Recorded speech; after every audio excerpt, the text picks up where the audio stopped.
welcome back on the shit.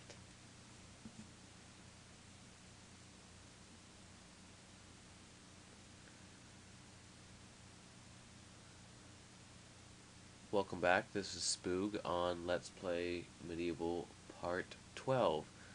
On the last episode, we beat the pumpkin serpent, and then we got the spear in the Hall of Heroes. So now let's continue from that.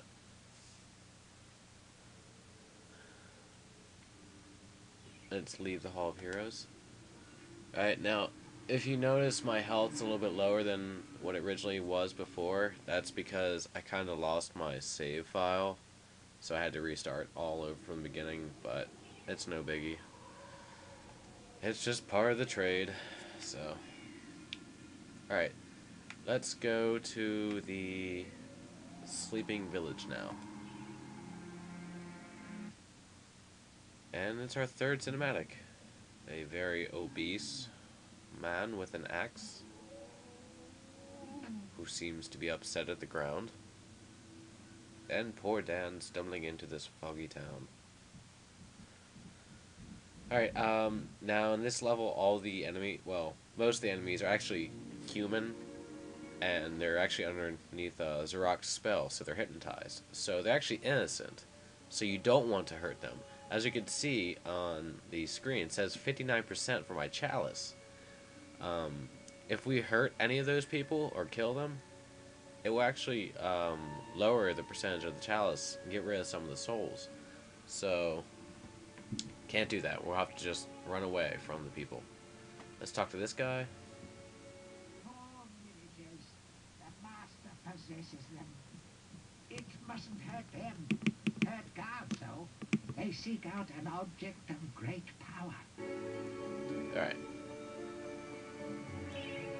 Let's get the hammer. Although we're not really going to be using it too much because of the fact that we can't really kill anything in this level. I mean, there are a couple enemies that we have to kill, but nothing yet. Don't go in here yet. Let's try over here. Can't remember if there's anything over here first.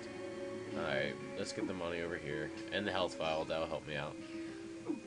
Definitely will help out. Alright, just avoid this guy. He keeps on chopping me. Alright, I can't, it doesn't matter anyways. Alright, so we want to go, let's see. Not in there yet either. Let's see. That's one reason why I'm not really too fond of this level. It's so confusing, so easy to get lost in it. Alright, first we have to hit the switch, turn off the fountain. The fountain is in the middle of the city, or town. So doing that lowers the chaos rune. So we lowered the chaos rune, let's go grab it. Dash away from all these stupid little girls. Alright, let me look in here real quick, I can't remember if there's anything. Okay, move. Alright, let's get the moon rune. Alright. Move. Let's read this while we're at it. Already go. No. Get away from me. I don't want to hurt you.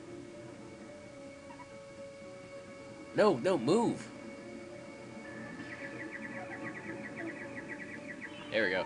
The rune key is held aloft by the flow of water from the fountain. You may have to wait for the next drought. Yep. Alright, so we already did that, so it's fine. Alright, yeah, alright, let's go through this door first. Ah! Stupid freaking little girls. I hate them. They're so fast. Alright. Let's see. Let's read this. This is the library. Oh, God. Yeah, this is the library. It has all the history of Galamir in it, so let's go ahead and read it. History of Galamir, Volume 1. During the dark time that was Galamir's not-too-distant past, it was King Peregrine who thwarted Zarok the Necromancer and his plan to enslave the land. Zarok, once the king's mage, had fallen out of favor with the ruler for conducting outlandish experiments on the bodies of the dead. It was said that deep within Peregrine Castle, the dead were restless.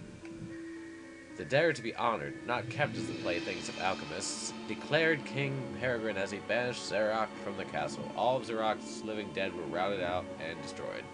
Zarok, being an unforgiving soul, went into hiding and vowed to wreak his revenge on the king. Alright. Next one.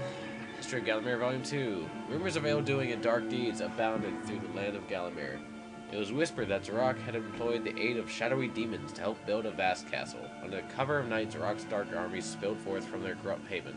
The army marched south across the Silver Mountains and through the Silver Woods. Soon afterwards, even the Pumpkin Lands belonged to Zarok. The folk of Gallows Town cried out for help. Save us, King Peregrine.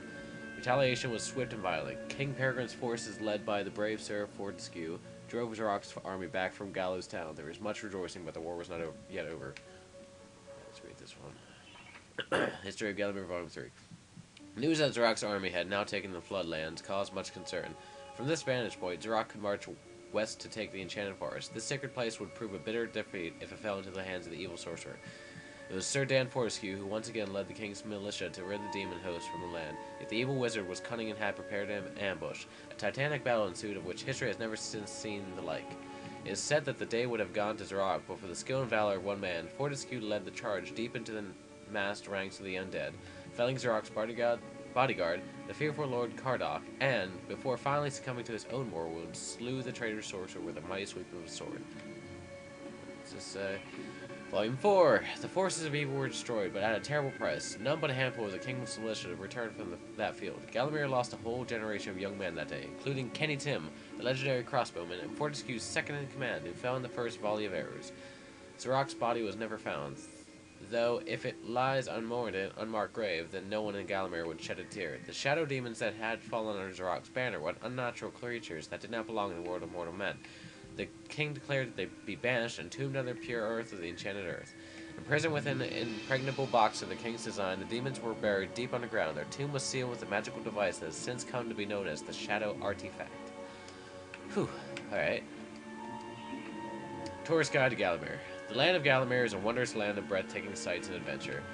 If it's beauty you're looking for, be sure to check out the sights of the Enchanted Forest. Scale the heights and see the nests of giant dragon birds. Seek out weird and wonderful plant life. Go ooh and ah at the sight of the baby dragon toad splashing about in the crystal clear ponds. Why not take a walk through the Pumpkin Valley?